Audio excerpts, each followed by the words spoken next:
Hey, we got a guy on the show today who turned exactly $0 and a pair of red shoes into $900,000. Yeah, true story. This morning on Mornings in the Lab with Keith and Friends, stick around for the new opener. I made a song.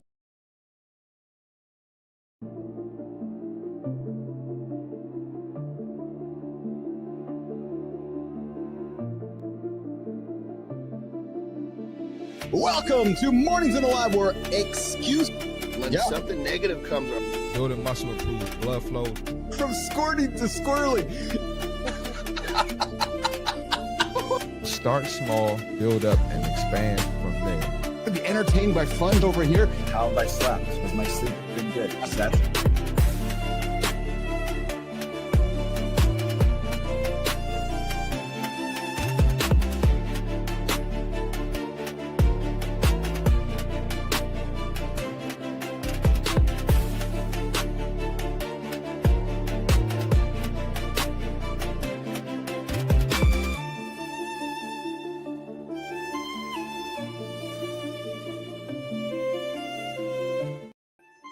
There we go. Good morning, everybody. Welcome to Mornings in the Lab with Keith and Friends, rocking the new opener. I made some music yesterday. Hey, why the 9-minute rule might fix your morning. Focus on your sleep plus. Yeah, there we go. Lou, love that beat, baby. Listen to those strings. Plus, we got wearable tech that runs on your skin. I got a rant from Marty. Marty might be judging statues in Times Square. I'm eager to hear Marty's point of view on that one.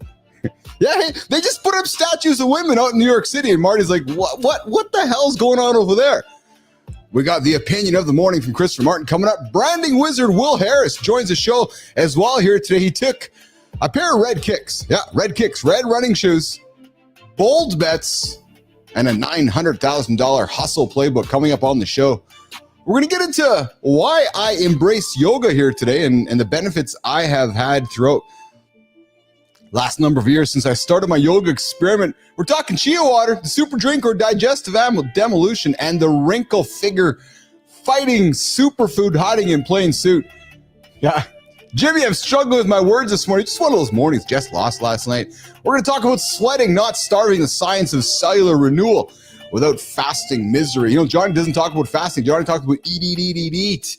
Conversational debt, how the unfinished talks drain your team energy, and what to do about it, and all that, plus the community corner. We might have some dad jokes, probably shouldn't tell. We got one very questionable sound effect along the way as well. Hey, this is Mornings in the Lab with Keith and Friends. John Anderson, Christopher Martin, and the gang. Jimmy, let's bring him up here. What's going on, boys and girls? No girls, just the boys. What's going on, Marty? What's up, man? I like this beat, man. I'm loving it. It's pretty good, eh? It's pretty good, eh? Yeah, man. It's good. Good job, man. You know. Thanks, buddy. Yeah, usually you come up with some corny Canadian shit, but good job here, man. I'm now a music artist. I'll just open up the old Suno application and started making music. So I think we're gonna launch a Mornings in the Lab soundtrack. It's gonna go along. You mean you figured out how to make Chat GPT to mix music? I figured it's funny actually. I figured out how to construct. Come on, man. Come on. Let's go. We know any new fucking skill you have is because you got this thing so fucking dialed in. You know, it's funny, Johnny. I'm laying in bed last night before going to bed, and I had something in my head. I'm like, type, press. Like, oh, hey, there's the new opening track for the show. Yeah. Not bad at all. It took me less than 30 seconds, which is pretty funny. Guys, how are you today? I'm excited to connect with the boys here today. What's shaking? Marty, I can't wait to talk to you about the statue in Times Square. About what? Oh, Johnny, some really educated human beings decided that they would go make a big statue and put it in Times Square, just out of the blue.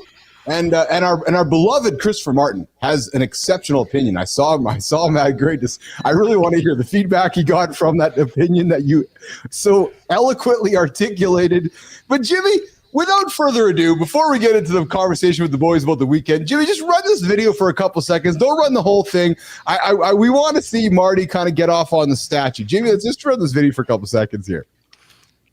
Statue of a black woman has been placed in the middle of Times Square in New York, created to represent inclusivity.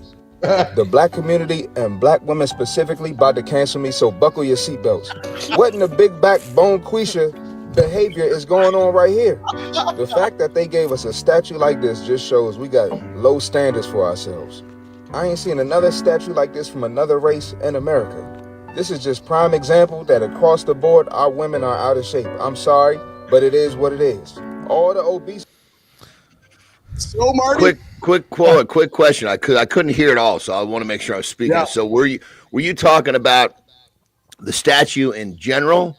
Hasn't done any fucking squats and clearly been eating at Dairy Queen, or are you saying the female statue? Are you? I couldn't hear what you're saying, brother. Well, we got 56%. Both, yeah. Yeah. Okay, that's what I thought, Okay, but I just want to make sure before the conversation started. I just couldn't quite hear it all. Yeah, a little echo. Yeah, both. Yeah. yeah. No, and the fucking crazy part is, dude, I was in a hotel over the weekend, right? I never watch fucking TV, but if I'm in a hotel, obviously I can't go to YouTube and educate myself. So I just turn on the fucking TV. Jesus Christ, the commercials. It's like every fucking person representing a product, whether it's fucking dishwashing detergent or whatever else, they're fucking lard asses. It's crazy. God damn it. Man. What is the problem here? I mean, I get that America is fat. Totally. But Jesus Christ, is that what you want them to fucking shoot for? I get there. Someone's got to relate to an ad. I fucking get it. It's crazy, Jesus man. Christ. Relate to the better version of yourself, for God's sake. Relate to where you want to go. Don't just fucking settle for where you currently are and probably where you're going to stay. like the statue. So very much so. Very much so. The statue goes up there, and you see this video in your feeds, and I gotta think your reaction was, "What the fuck is that?" Yeah, it's crazy because we got 56% of black women are obese. More than What's half. the one for white? Well, it's got to be close for white too. It's not too far off. It's not. Yeah, too I was far gonna off. say at this point, I don't think it makes a difference what color you are. If you live in America, you're fucking fat. The statistics say, I'm not trying to be rude, but the statistics say you got a better chance of being overweight than not just by what you just said. It's easy. It's easy to be overweight, So, and I got a lot of black female clients, and the culture is just so detrimental to their mindsets, and even down to the men. Whereas in dating, you got guys telling the black women, "Hey, I don't want you to lose weight. I want you to keep your ass fat." So a lot of women listen to this bullshit to stay overweight, to stay 40% body fat. So you put a statue up in Times Square. One, this is going to encourage younger women to stay fat because we got young fat girls now, right? And now you look at us, look at the outsider, even international tourist site, people from outside of the country coming here. You look at it, that's going to be the image that represents us, which is super fucking embarrassing. So I don't know how you're not pissed at that. But brother, I totally agree with everything you say. But on a comical note, my saying is, if you don't weigh 150 pounds, at least you're out of the running for me. But keep in mind, the females that I like are in shape. No, we're not talking about 150. We talking about 250. Yeah, no, I got you. But most guys, they're wanting these little string beans. Oh, no, I'm not saying that at all. I'm just making a joke. It's like most guys want this little string bean, but that fucking little spring, they got more hanging over their fucking belt line than the chick even weighs. What are you going to do? That's true too. That's another topic. I mean, what are you going to do? Put some sort of a lift system on your fucking belly so you can actually have fun with this 115-pound chick? So dad bod. Hey, you're hanging out with Keith, John, and Marty. Will Harris, I see you there in the green room, brother. I see you hanging out in the green. I think we got you both. Jimmy, I think we got them both on the vertical and the horizontal, which is great. We got Will joining us here in a few. Guys, the guy took a pair of red sneakers and no doubt turned it into basically about $1 million business. We're going to hear his secrets coming up here in a few moments. So, Marty, what was the point of that statue? It's supposed to represent inclusivity. So it's supposed to be a power symbol for black women and plus size women. That's what it is. Could we just go put a statue up in the middle of Times Square and put a flag on it and say, "Hey, everybody, here's our inclusive symbol"? I guess so. Well, but I'll tell you this, Keith. I I may be going to New York next weekend, and if I do go, guess who's taking a picture next to the statue? Yes, you are, brother. Yes, you are. Yes, and it's going to be a nice caption to go with it too. There you go. There you go. So, going from that to yesterday, wonderful Mother's Day weekend we just wrapped up. Johnny, get a chance to send a love note to your wonderful mother, and you guys have some time with Terry and the girls. And Marty, you get a chance to spend some time with your mom as well. That's a daily occurrence for me, brother. I know it is. Yeah. Yeah. So how did you make yesterday special, Johnny? Well, I don't know if I can talk about that on this show. Oh, oh my God. This guy, man. Well, listen, my deal is simple. You know, I said to Terry, I said, hey, you know, how do you want this weekend to go? Yeah. So we went out to a really fucking cool breakfast on Saturday morning before we left Vegas. Why was it a cool there's all breakfast? sorts of fucking crazy. What's that? How was it a cool breakfast? What was cool about it? About the breakfast? It was just one of these like really over the top. I can't remember the name of the place, but it was like the eggs Benedict, like the crazy. Like I had an eggs Benedict with short ribs underneath it over cauliflower rice. Like where do you get the fucking order something like that, dude? You're correct. Sure. You're correct. She had corned beef hash under hers with, I can't remember what she put underneath hers, but it's like because I mean, eggs Benedict is fucking for me, oh baby. But when do you get to juice it up like that? Johnny, we actually are from the same household. You talk about eggs Benedict, I immediately have a craving. I can crack a dozen eggs Benedict like instantly. Johnny. Oh, dude, it's fucking cracked. Well, here's the thing, Marty. Terry knows what I like, and this fucking chick can take a recipe and make it. She makes the best hollandaise sauce I've ever tasted. Oh. You know, and then she does is she'll find these non-carb, you know what? Because she knows if I'm watching carbohydrate, depending on where I am. She'll find these non-carb versions to put underneath it. Like she does the cauliflower rice. She'll find different keto breads and shit. And it's like, fuck, woman. God damn it. In a good way when I say that, you know? Yes. Oh, man, I love eggs Benedict. Might be one of the greatest egg dishes ever invented. Marty, I so agree. Agree. I got a mission, Marty. Enjoy some eggs sometime in our journey together in life. And I swear, Marty, the first meal I'm going to introduce you is eggs Benedict, man. Oh, hold up, Marty. Did you hit that buzzer because you don't like it, or you never had it? He doesn't eat eggs. I hate eggs.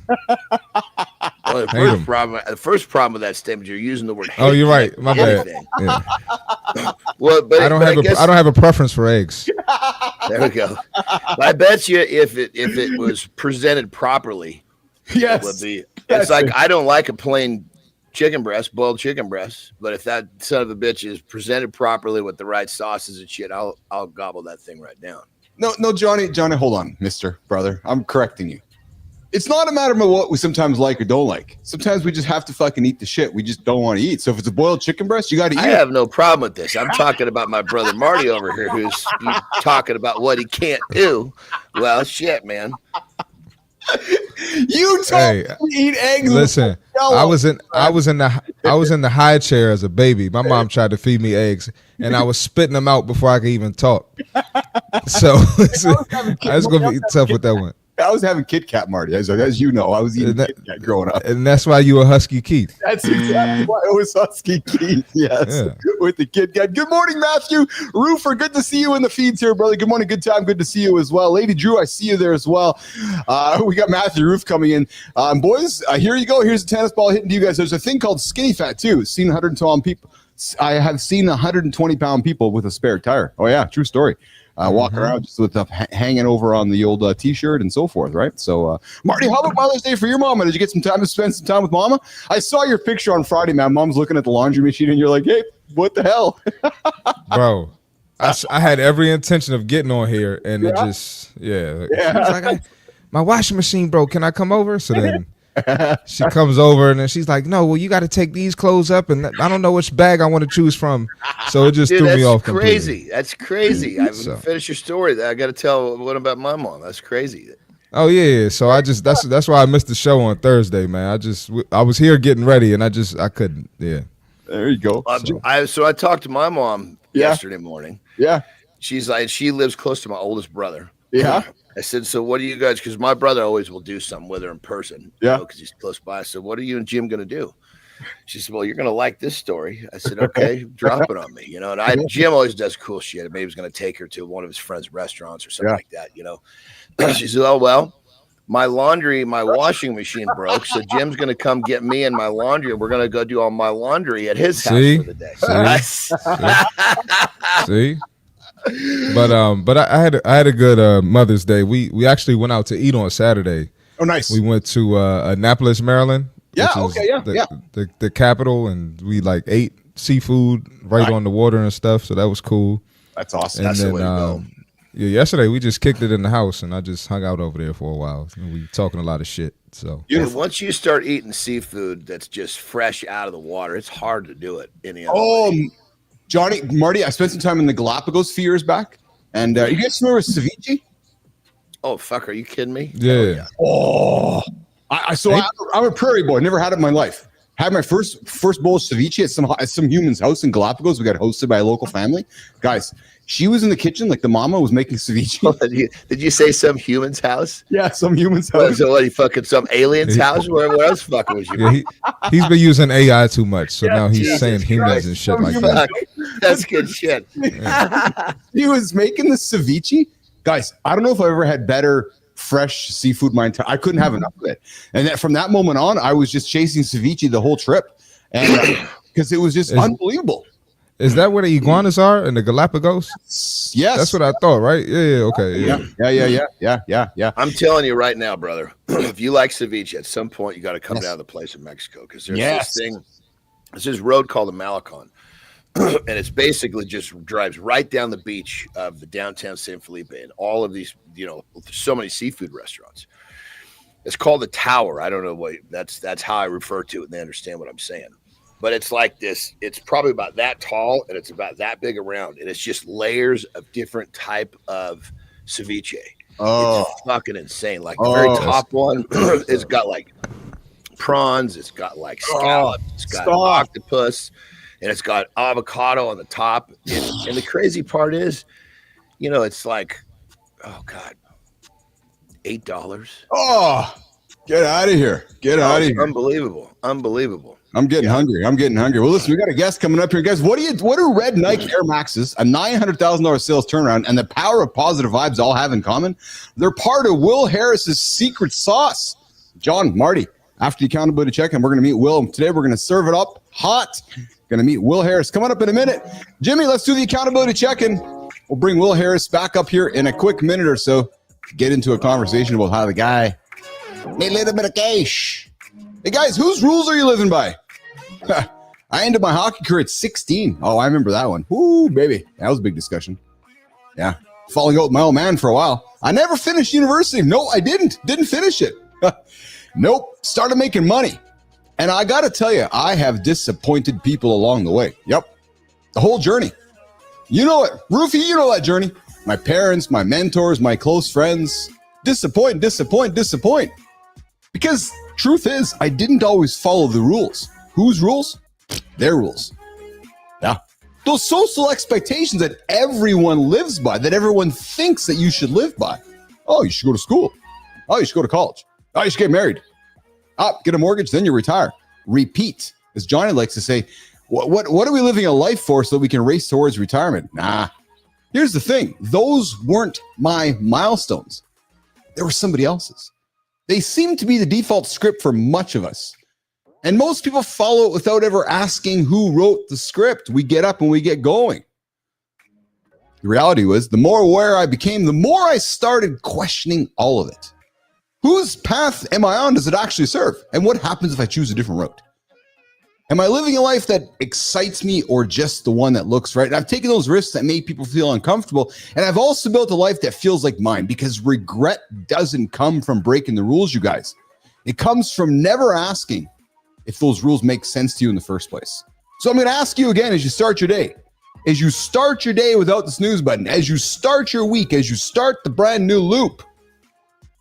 Roofie, good time. Lady Drew, whose rules are you living by? Everybody else's? Or are you doing yours? And if you're living by everybody else's, are you happy with those rules? It's a question that I'd invite you all to ponder as you go through your day today. Because I would imagine some of you are going to pause and go, I feel like I'm living somebody else's rules. All right, Jamie, let's keep it rolling, man. Today's guest is Will Harris. He's the founder of the Hustle Marketing and Design. And yes, he's the guy whose red sneakers are as legendary as his branding strategies. Will's not just helping businesses grow. He's helping them fall in love with their own stories again.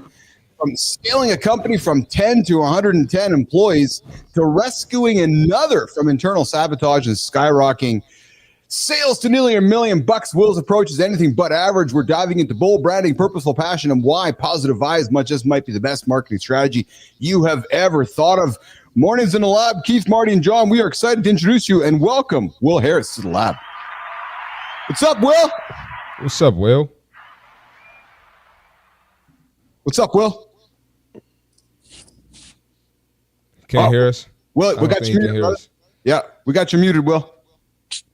I don't think he can hear us. Nope. All right, Jimmy, Will, we got you there, buddy. Will? Hold on. I think, give him a second. Yeah. Can you hear us, Will? We can hear him. We sure can.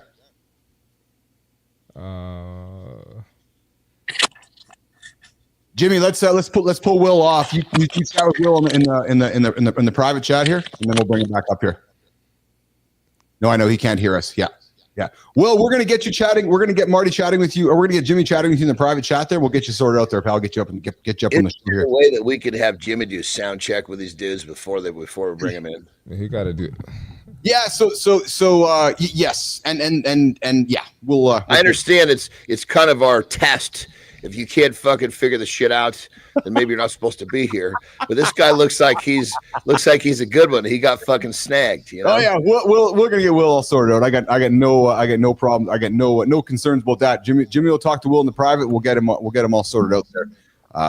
As we know, we have there we go. Good. Okay, cool. Hey guys, so some of us wear wearables. I wear an Apple Watch. Some folks wear Fitbits. Some folks wear different kinds of devices all over our bodies. But guys, imagine a world where your smartwatch, your health patch, or even your earrings never need charging. Well, there is some work happening right now, guys, where there's power over skin, a breakthrough technology, Marty, Johnny, that is going to turn your skin into a power grid for wearables. So there's technology being developed right now that is going to allow us to put these wearables on, just like Star Trek, the stuff we grew up with, Johnny, where your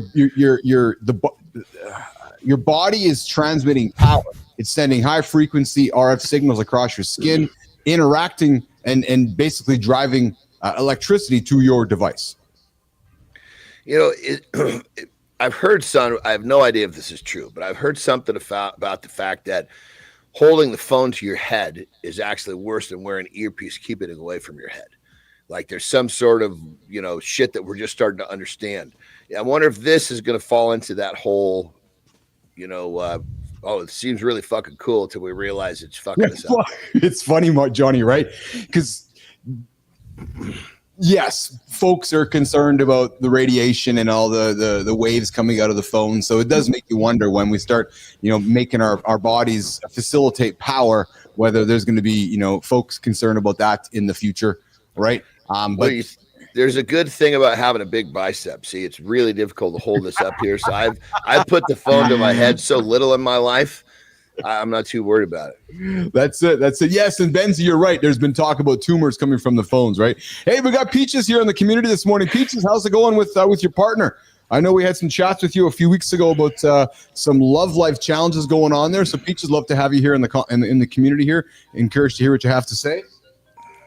And then Jimmy, we want to get that comment off the feed there. We don't want to have that human hanging out with us, which is great. Benzie, I see you there. Lady Drew, I see you there as well. Matthew Roofer and Scott Benzie. That's exactly it. Peaches, wonderful. Good to hear that things are going well with the home life with your partner. That's a good thing. We know that you had some troubles there a couple weeks ago, so good to hear that things are working okay for you. Johnny? What? Oh, I just I thought you had something to say too. I was laughing at the comment that Well, you know what I was thinking about is that Keith was, and this is just kind of was thinking about this when he said Johnny.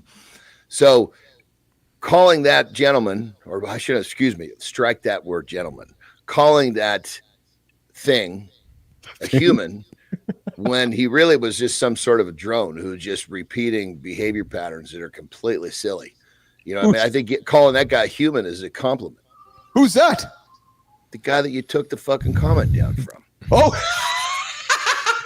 yeah, I was laughing at that.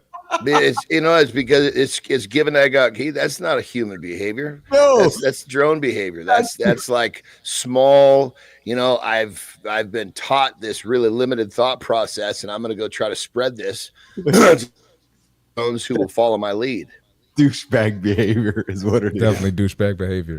Oh man, I was gonna say, is this new cell phone thing like the old microwave? Like don't stand in front of the microwave. That's what it sounds like. Probably same shit. Probably. Yeah, 100%. Same shit, right? Which is don't put your phone to your head and stuff. Hey guys, it's a good way for people to get distracted. Oh, the phone's gonna kill me. Phone's gonna kill me.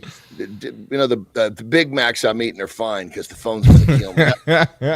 yeah, exactly. Hey, Peaches comes back with all the kinks have been worked out, guys. Thanks for all the advice. Yeah. Oh, I noticed that you used the word kinks. Like I'm really intuitive that you've chosen the word. All of the quote unquote kinks have been worked out. So I'm curious. Well, I want to know what was it that we said, because we said a few things. What was it that we said that actually helped? Yeah, I remember the conversation, but there was a few things we talked about. Yeah, we suggested she go and sit on his face. Is one of the things we suggested. We suggested a whole bunch of things. So what was it that worked? I must have missed that. I wasn't here for that. Your face. We never suggested that on this show since I've been here. We got her. Well, Marty, the reality was that her partner wants to have much more sex than she is. Not that she doesn't want to, but she has some health. She's tired. Yeah, has some health issues. So she's tired from some health issues. So Johnny and Keith were giving some good old parental advice onto how to overcome it. And one of the things we suggested was just going to sit, and perhaps in a really convenient space. And just for the record, that was Keith's suggestion. Yes, that was my suggestion. My suggestion was more I was more questioning what, if you're tired, was it have to do with how she's living her life with diet and whatnot. Keith went right for the jugular, just sit on his face.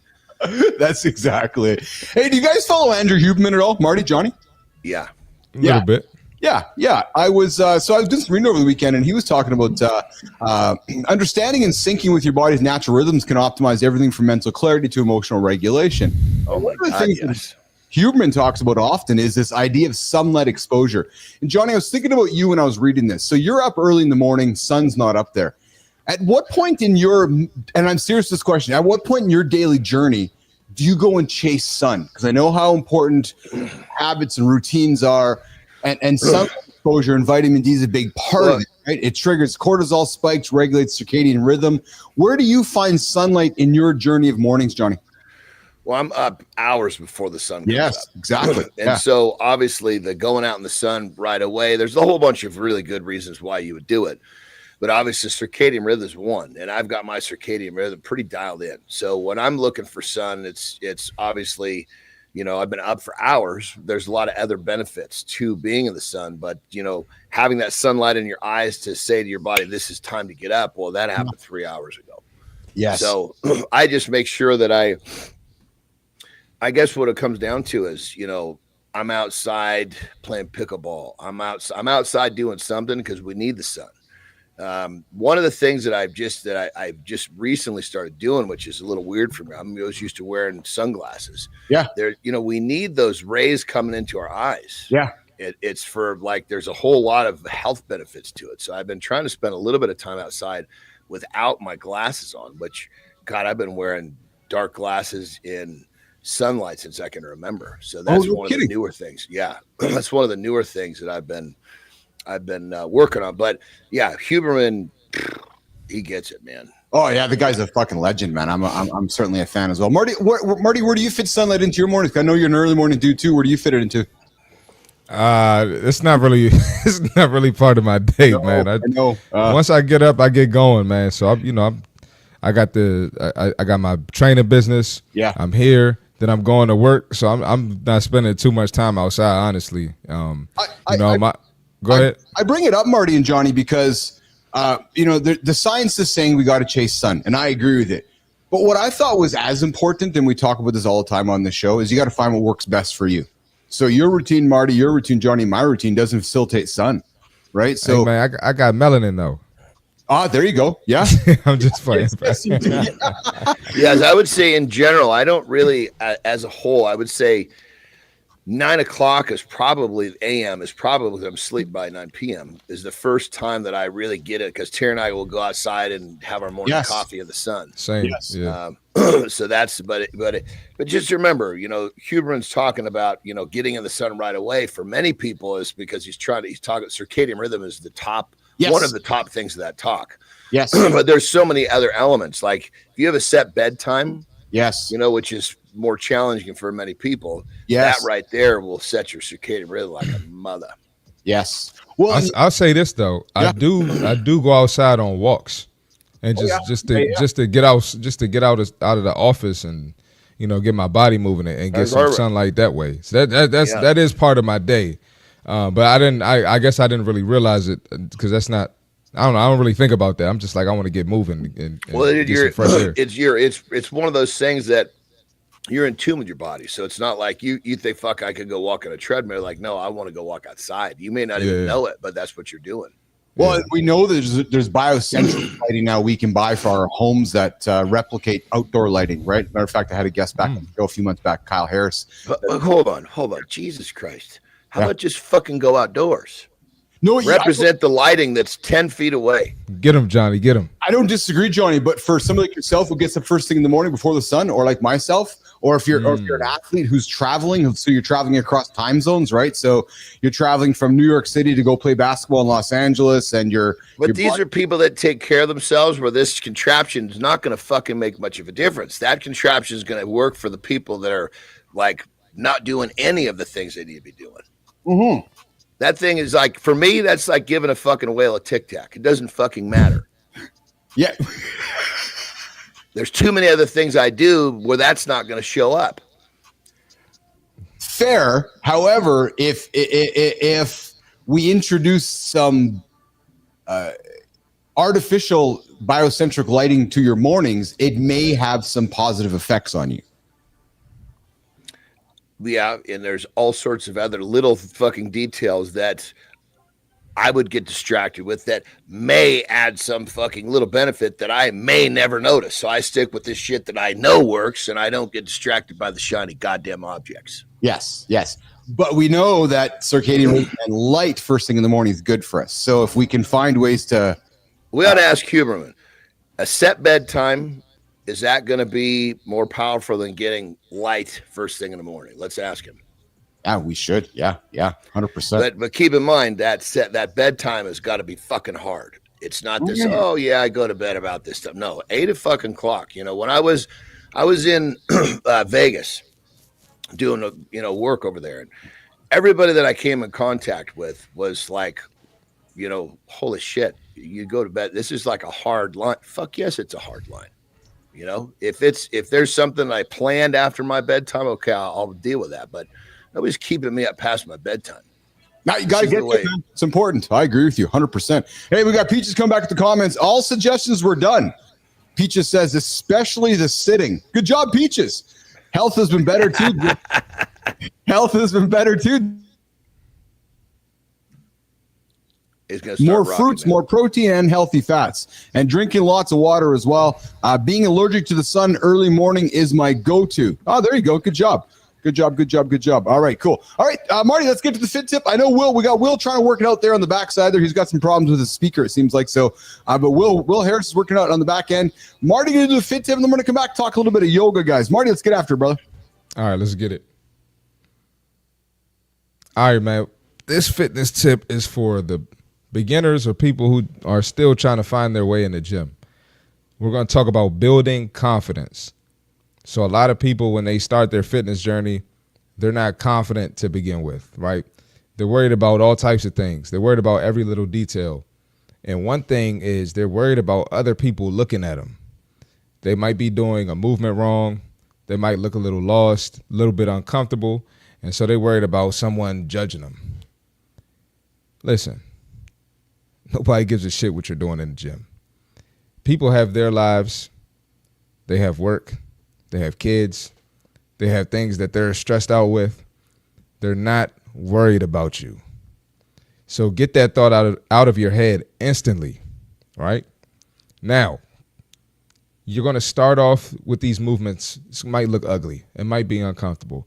You might have to do it with lightweight. But the power of showing up will allow you to increase the weight. It'll allow you to improve your form. And over time, you're going to develop confidence. And when you develop the confidence, guess what happens? You're going to be on the other side of this situation. Eventually, someone's going to look at you and be thinking that you're looking at them like they're crazy because they're a beginner. And it's just an ongoing cycle. So don't ever think that you're so special or you're looking so weird and so insane that people are going to stop what they're doing and judge you. If anything, if you're at a good gym, someone will probably help you. But don't let little things like that discourage you from your journey or make you feel super uncomfortable to make you stop. So get in there and let's work. That's the fitness tip for today. People in the gym makes me sad, Marty. Sometimes people just, they get nervous about how somebody's gonna. Yeah, it's bad, man. Right. It's really sad. I deal with people like that all the time, man. So I got to feed them energy and confidence. So that was just fresh on my mind, Feeding confidence. Interesting. Yeah. True story. True story. Yeah. Like I was talking to someone today how being in fitness, it's not just exercise. Like you're changing the trajectory of someone's life. Yes. And so something small like that's going to take you out the gym, right? If I have the power to change the trajectory of someone's life, like this is an important conversation. I got to be a little bit empathetic, Yes. Yeah. I was, my brain was fucking messed this morning, man. Starting the loop off of the week, just a messy brain. So you know what I chose to do? I run on Mondays, but I chose to do what I never, ever do. Mm-hmm. And I took a page out of something Anderson said last week, and I just did it. I didn't even think about it. I did a 30-minute hit run on my treadmill today. Oh, that's good stuff. Because my brain was just a mess. I was anxious. Crush it, baby. Crush it. And I just said to myself, I didn't even think about it. I heard Johnny going, the best thing to do, get out is a hit. I'm like, fuck, I'm doing a hit right now. And Marty opened up my Peloton app, found the first thing said hit. I said start, and I just started. I didn't even think about it. And I was like, okay. And I bring that up, Marty, because you lean into confidence. That gave me confidence. By the end of those 30 minutes, I felt much better with myself, right? So it's that same thing, right? Yeah, that's sometimes to get that confidence going, you got to get a little ugly. You got to get a little dirty. Yes. So, and that's what that hit run was for you. Yeah, that's exactly. 100%. It's just shaking all that shit off. All that anxiety can't hold on when you bust it out like that. But Mark, when I was taking a piss, I was listening to your tip, and my response to those people, you're not that important. Yeah. Nobody's fucking watching you. Everybody's watching themselves. See those fucking mirrors? They don't look at you. That's true. That's real shit. I know when I'm lifting, I ain't worried about Bob over there in the corner. Hell no. Beginning his journey, But our brains convince us that somebody is worrying about us, and that always becomes a challenge, doesn't it? So yeah. Hey guys, so I themed today's show about yoga, and I know we talked about it a little. We've kind of teased over the last few weeks about yoga and stretching and so forth, and I the deep dive for me today was about so a few years back, it was actually a few years back, just before the pandemic happened. I found my body getting quite tight. I was approaching 50, you guys, and my body was tight. My hammies were tight. Johnny, I talked to you about I was having struggles getting my socks on and just doing some basic stuff. And I started doing yoga, and it has actually changed my life. And it's now changing shit, dude, for sure. Yeah, and I wanted to bring it up and talk about it with you, little gentlemen, because I think there still is a perception in the world around yoga that it's this. It's just this kind of pussyish, this soft, and I don't care the judgment part of it. I'm bringing it up because regardless if you call it yoga or stretching, it changes your body. when you can touch your toes and sit down and get off the shitter without hurting and just doing basic movement, like we talk about hiking as we get 60, 70, 80, 90 and doing these crazy things.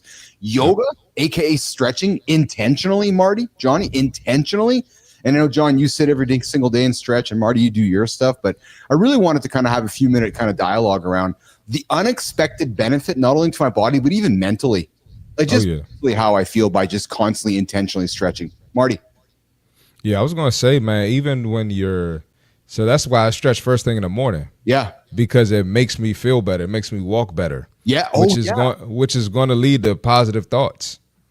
Right, it's early in the morning. I got clients coming in. I don't like talking to people early in the morning. Yes, but that yoga / stretching, right? It puts me in a better state, I guess. Yes, and that gets my day going, and I have a positive day. You know what what was for me, Marty? The game changer for me was intentionally realizing it wasn't just laying around.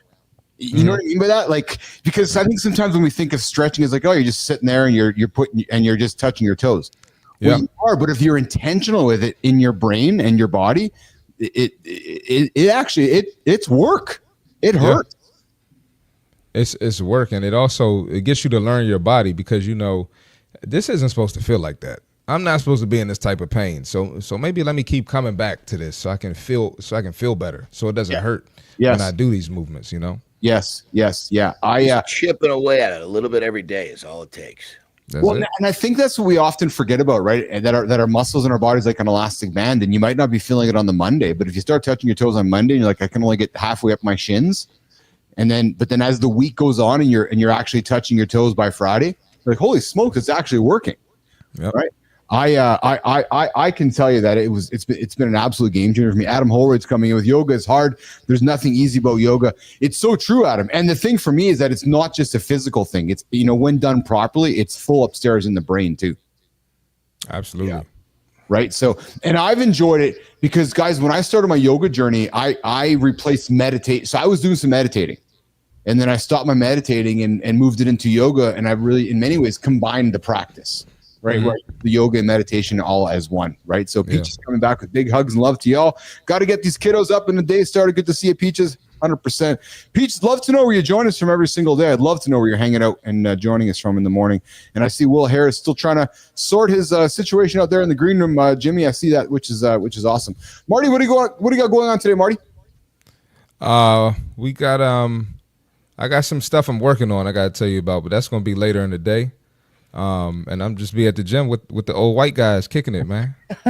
Nice. But Peaches from Arizona, which is awesome. Was that Marty going to say? No, I was going to say, and I had some good sessions this morning. And so nice. Man, just a regular day.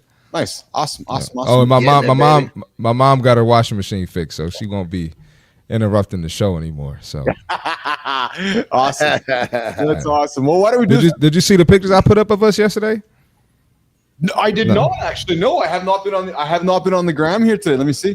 Oh yeah. Oh, I've seen those before. Yes, I love those ones. That's you guys did your trip to Dubai, eh? Yeah. So that was pretty cool. Yeah. That's awesome. All right. Well, I'm suspecting you're getting out of here, Marty. Yeah, I gotta get going, man. You gotta rock and roll, buddy. Johnny, let's do the lifestyle. Yeah, have a good day, brother. We'll do tip with Johnny, then I think we've got Will Harris set up, so we'll come back with Will, and we'll have a chat with Will. Marty, have an awesome day, brother. We'll talk to you later, okay, pal? You too. See y'all tomorrow, man. All right, for sure. All right, Johnny, let's do lifestyle tip, and then we'll come back with Will Harris, and then I have a habit stack hack. My goal is to start introducing these into the show here, so we have an intentional new segment I'm working on introducing here. Today's is about the push-up password. We're going to drop that later on in the show. Good time. I tried assisted stretching. Good for you, man. I like that it's quote unquote assisted. That's good time. Who assisted you would be the question I would have. All right, let's do the lifestyle tip, Jimmy with Johnny, and we'll come back with Will Harris. All right, we're going to kind of continue off of what Marty was talking about with the gym, but it's really just it really just kind of opens up the topic I'm going to talk about. See, so many of you guys, you're more worried about what people are going to say when you fail or when you look stupid or when you suck at something than the actual failure or the moment of learning to do something. You see, when we start doing something new, we're supposed to suck. The next time you suck a little bit less. But here's the thing. And I say this to myself, so I'm not just saying it to you guys. Anytime you're worried about what people are going to say, if that's got your goat, just remind yourself, I'm not that important. Everybody's got their own problems to deal with. We live in a fast-paced world. Nobody's sitting around looking at you. If you think about it, it's like one of the most narcissistic thoughts you can have. Everybody's looking at me. Are they? Remember, you're not that important. Go get your shit done and stop worrying about what other people are going to think. Because the magic you're looking for, it's in the work you're avoiding. Rock and roll. Great message, Johnny. Great message. So many of us are so worried about what others are thinking. And the reality is nobody really actually cares. Well, and then the flip side of that is, like every time I bring someone new on board and, they start getting up to speed with the social media channels, they're like, yeah. And it happens almost every time. They're like, are you okay? Well, what are we talking about here? Yeah, I'm fine. Well, there's so many bad comments on the social media. I'm like, listen, if they're not saying that stuff, you don't have a job. So thank you. Am I okay? I'm fucking fine. Let these motherfuckers keep punching the algorithm, because without it, I'm not fucking traveling the world to multiple properties having the fun I'm having. So keep on hitting that shit. Yes, keep talking that smack. Let's go. Johnny, I'll tell you a funny story, man. I was growing ICUC, and when we were growing the company, we were all over the media, because we were working with big newspapers and so forth. And my name was out there, and I bought this Tesla Roadster. And there was some dude just trashing me out there in the comments about me buying Teslas. So I commented back. I was like, yes, keep bringing the negative comments out, because your negative comments allow me to buy more Teslas. So I was like, yeah, thank you. That's exactly why I could buy this, because you're talking all that mess. Keep on going, baby. Smack, brother. I'm not buying a fucking $200,000 car. So bring it on, brother. Just bring it on. That's all right. If they're talking smack, you're on the right track. That's exactly it. Speaking of talking smack, being on the right track, we got the smart guy in the green room who figured out the tech. Will Harris, brother. Good to have you in, man. Good to have you. I hope you guys can hear me. It's been a typical Monday. We got you. We can hear you loud and clear, baby. Loud and clear. Right. Hold on. Harris, you said typical Monday, brother. Is give us a snapshot into your typical Monday, my friend. My Monday starts at 4:30. Yeah. Meditation, gym time, and then straight to the work. Emails, dedication to clients, employees, meetings. Just always have something technological going wrong. It doesn't matter what it is. Where are you joining us from this morning, Will? Dallas, Texas. Oh, Dallas, Texas. So I'm not sure if you're a hockey fan, Mr. Will, but if you see my jersey on. Oh, yeah, I see it. Here we go. I'm an okay fan. You could stump me with a lot of questions for sure. I'm more into basketball, but that's a whole other discussion. Brother, I don't know shit about hockey either, so we're on the same page. He gets on here, starts yammering about that stuff. I didn't even know there was 3 periods. I thought there was 2. Today, Will Harris is the founder of The Hustle Marketing and Design, and yes, he's the guy whose red sneakers are as legendary as his branding strategies. Will's not just he's not just helping businesses grow, he's helping them fall in love with their own stories again. He went from scaling a company from 10 to 110 employees to rescuing another from internal sabotage and skyrocketing sales to nearly $1 million bucks. William's approach is anything but average. We're diving into bold branding and purposeful strategies. And Will, you're joining us from Dallas here today. Let's get into it, brother. So you talked about your morning routine. You use the word hustle as more than a brand. It seems like it's a philosophy that shows up in everything from your agency to your podcast to your shoes on his feet. Talk about what hustle means to you, Will.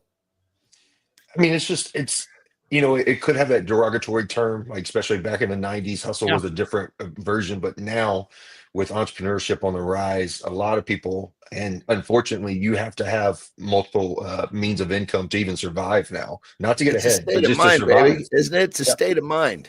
And so a lot of people had their quote unquote side hustle, and we wanted to take that side hustle, and because usually that's their passion of what they're doing, Yeah. and take it and make it like their own company to where that's all they had Love to do. it. So that's where it Love came it. from. I love that, brother. Love that. We talk about that often, man. I love that. That's killer. And I like how you've reframed the word hustle, because you're right. For the longest time, it's there has been a negative connotation attached to it, right? Yeah. And you're like, no, I think there's a positive way I can spin this. What I'm quite intrigued about, Will, is well, let me just, I've been dying to say this, Will. Something about red shoes. I got like 7 pairs of red shoes. I love the red shoe thing. I want to hear more about it. Well, it's funny, Johnny, because that's exactly it. What's the origin story behind the red Nike Air Maxes? And how did they become your personal brand symbol, Will? So true story. I grew up in a very low income area. So being who I am and being Caucasian or white, I was definitely the minority, and my closest friends were black. And so I took on that dress, I took on that attitude, Jordans, FUBU, all that, Tommy Hilfiger, all that stuff was what I wore. Well, going to high school, totally different concept. It was majority white, it was upscale. A lot of rich kids, and so it just didn't mesh. My style did not mesh at all. So I was being picked on one time, and a gentleman said, "Hey, if you're going to wear stuff like that," and I've used gentleman loosely, "if you're going to wear stuff like that, then you need to," and he used a derogatory term. He goes, "You need to go hang out with those people." And so and it really and I wasn't used to that like where I was, that it just didn't exist. And so at that day, I had bought my first pair of red Jordans on my own. And I was so proud of them because my parents couldn't afford them. Yeah. And so they were red. And it just, I don't know, for some reason that day burned an imprint in my head. I know exactly what he was wearing. I knew who it was. I still know who he was or who he is. And that just whole moment was it just burned. And so having the red shoes, it was now a motivator to A, not be an asshole. And B, to be so much more successful than people like that it just was a huge motivator for me. So now anytime I have that day that's, maybe it's hard, maybe it's a struggle, maybe I'm not motivated, I wear the red shoes as a reminder to put my ass in gear and get shit done. It's a symbol, isn't it? Yeah, for the most part, yeah. So I was doing a podcast. I had my own podcast at the time when I had the time to do them. And I gave every guest a pair of red shoes and just told them, define your own success. Here you go.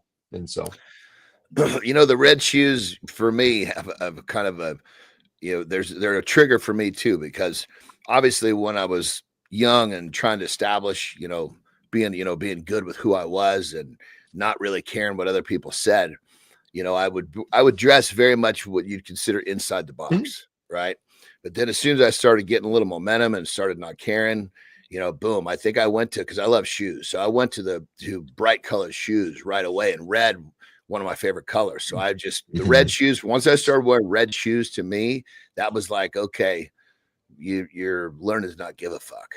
Mm-hmm. That's interesting to hear you say it, Johnny, because I can a gazillion % relate to you. Sold my company for a few dollars, went to Vegas, did some shopping, and a few dollars, dude, be honest, $50 million.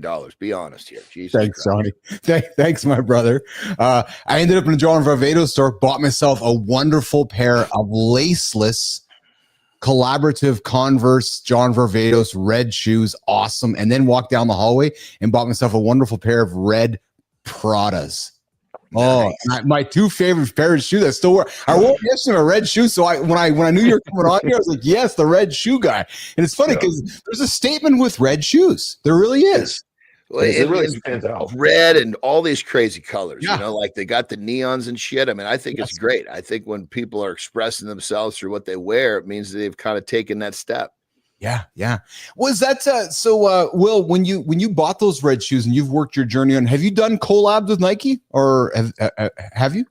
No, being a small fish compared to them, of course.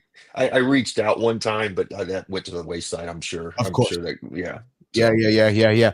So you often talk in your branding and your material and the stuff that I was reading about you. You often talk about helping clients fall in love with their brand. Mm-hmm. When a client comes to you, what's usually missing when they first come to sit down in front of Will Harris, and have they fallen out of love with their brand, Will, or they have it, or they are not in love in the first place, or where are they in their journey? And you're like, I see what you're missing. Yeah, Good question. It's really all over the place, to be honest with you. There's no one point. It may be a point of they don't know what they don't know.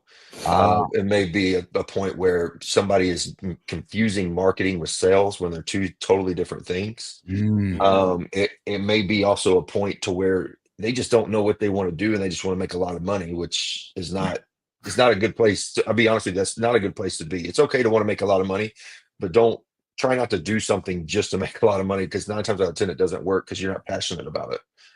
Real quick, brother, you said something that I think just a simple explanation would be helpful. The difference between marketing and sales. I think someone that's starting a side hustle probably can't define that.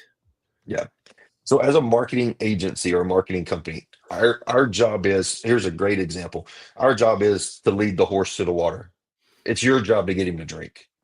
And that's so a great way. That's good. That's good. Yeah, that's the best way to say it. So I'm going to do creative advertising, ways to get you noticed, people to see your brand. But if your product sucks or your customer service sucks or your sales team sucks, I can't help that. That's a totally different animal that you got to deal with. But if you want the attention and you want people to know who you are and your brand and everything, absolutely, we can do that all day long and fill you with leads. So, Will, why do so many business owners get that wrong? And then from your point of view, what's the cost of that confusion? Well, the cost of the confusion is huge. It really is. But I think they just get it wrong because they just don't know any better, or they've talked to every industry is flooded or saturated, if you will. Everybody's a roofer, everybody's a marketer, everybody's a construction guy, whatever. It doesn't matter. So you have to stand out in a way. So we're very transparent in our conversations.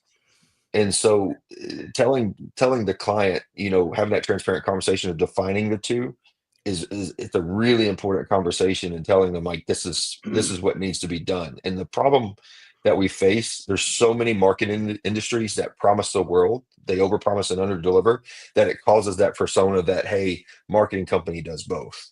Totally. And that's the issue we run into. Yeah.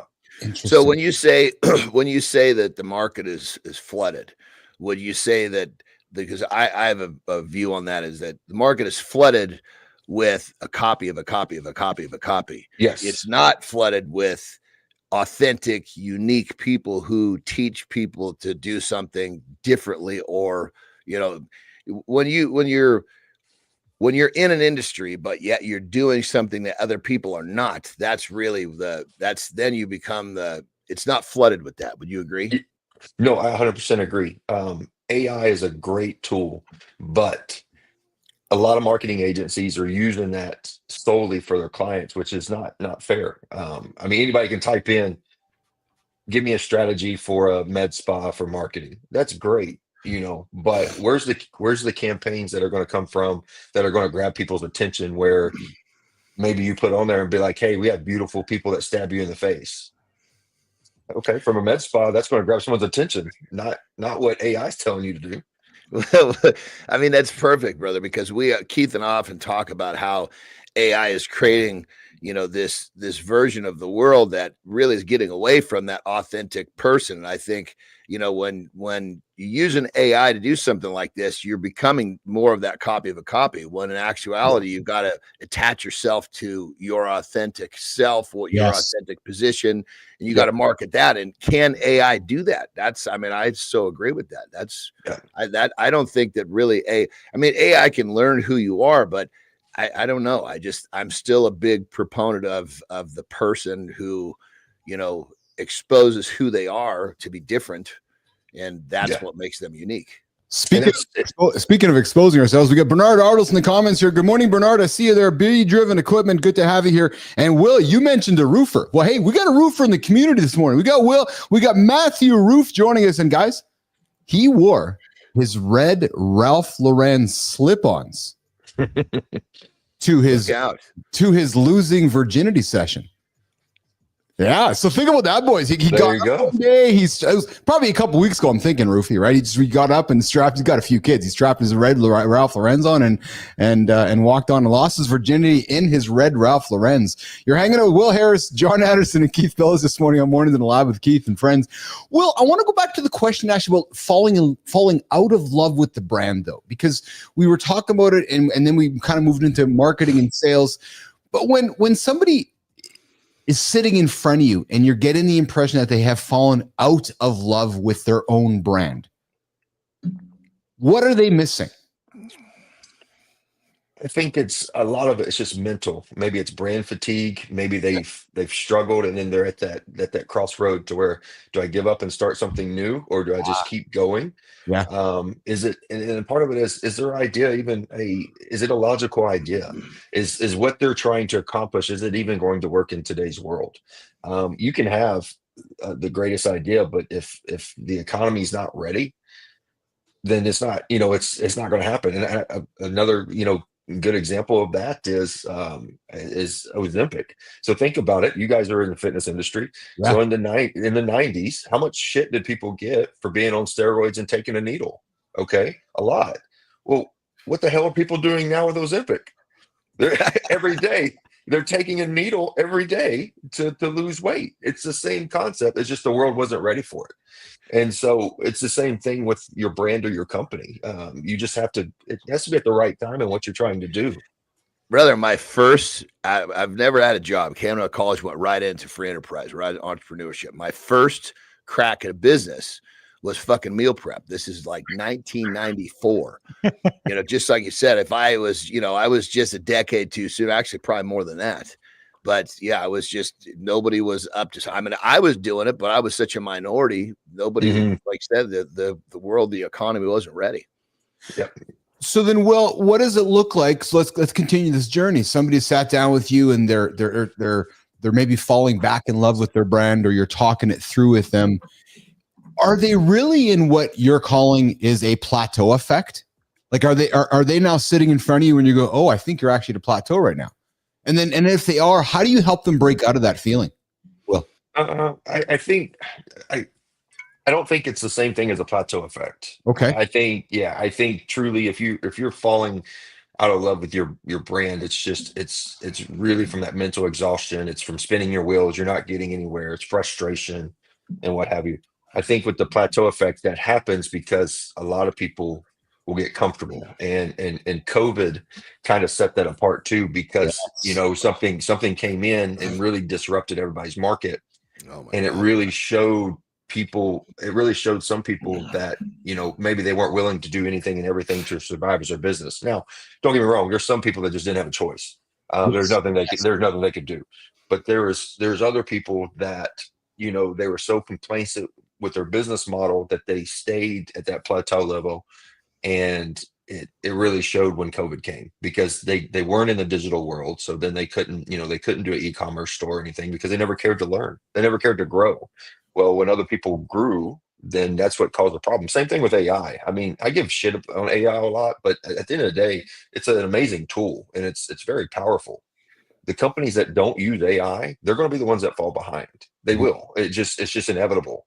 And so it's the same thing. You can't stay in that plateau level, or you'll just get passed up. Well, I had this conversation with a company last week, and I'll role play with you. If I was working with you, my expectation is you are using modern tools, and you're not using the like these tools that we invented 100 years ago, right? So, and I think sometimes people are like, oh, but I don't want to use AI. Well, what, you don't want to use? Oh, you're going to go back and use an encyclopedia and a map? Like, no, you're gonna get in the horse and buggy, right? Like, and that's where I get disconnected with some folks who are reluctant to move forward. But you brought up COVID, and obviously much has changed, and there was much impact in the marketing and business world with that. What was the hardest branding mistake that you've had to help a client recover from in the last 5 years? So, man, there's a lot. There was one problem that I had to help with a lot of people that actually got people in a bind. They were using, again, these marketing companies that really didn't do their research, and this was a big deal. This really changed the mapping of Google and their algorithm.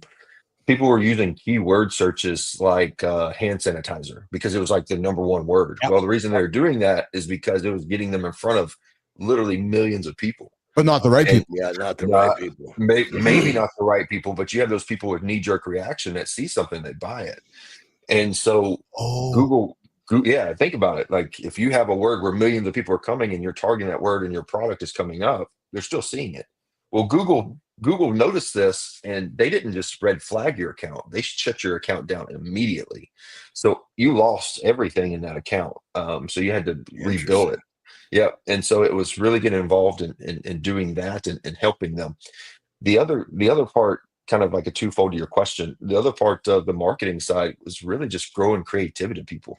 A lot of people just don't have that mindset to be creative, which is fine. You have people you hire for that, but they would just lose the creativity of doing their business, and they would, they would cheap out and hire, somebody to do them a quick little logo, had no passion behind it, had no meaning behind it, and then try to go off to the races. And it just, that's a big problem to have when you're competing with hundreds of other people doing the same thing. Yeah. Johnny. Well, I was just going to say COVID, man. It was like there was two types of people that got recognized really quick. There was the ones that were happy to learn the helplessness, and there was the people that recognized there was an opportunity here. And when you could basically level up during that time, once things lifted, it was things were going to explode. When of course, everybody took a hit when COVID started, but by the time COVID was coming to a close, I was already had a different trajectory going. And then once the shackles lifted, it took off, So I guess I'm just wanting to point out if you're one of those people who has learned helplessness and you're holding on to that shit, let go of it. Well, and it's because Bernard Artis, one of our commenters here, says COVID was a blessing in disguise. It changed, it forced people to work for themselves with the skills that they have. It created forced self-growth and if you didn't, you got left behind. You had to learn new ways. You had to be creative. You had to go and uncover new opportunities, or else you were going to get left behind. It was essentially forced self-growth, as Bernard says. Comments on that, Will? Yeah, I think so. I think COVID also identified real entrepreneurs. Yes. Yeah, for sure. Because entrepreneurs, all we do is solve problems. That was a problem to solve. You had to pivot. You mean all the fake ones in Canada that just gracefully accepted all the liberal checks that were printed out every couple of weeks from my government? Those weren't the real entrepreneurs. Oh, I'm sorry. I didn't want to get political for a second. Let's keep the conversation going, Will. But you had to pivot. I mean, that's when the same thing as you, John. I had a trajectory that changed. I was consulting at the time for brands and marketing, and I saw like a area of help to help people with their social media and e-commerce stores and everything like that, because that's the only way they could have done business for a period of time. Yep. Yeah. Yep. Hey, Will, what's you say that positive vibes create positive opportunities. I'm a big believer in that. I know Johnny's a big believer in that. We're big believers in, movement creates momentum. But how do you keep your own energy high through tough business moments? You talked about, you started a conversation with, it's Monday. It's kind of like, man, it's kind of a tough Monday so far. You strike me as a positive dude. I am. I thrive off positivity. I'm rarely negative, and I've been through a shitstorm. I really have. Last year, share with us. Last year I had about 6 to 7 inches of my colon removed. Mercy! Yeah. What was it? Was it cancer?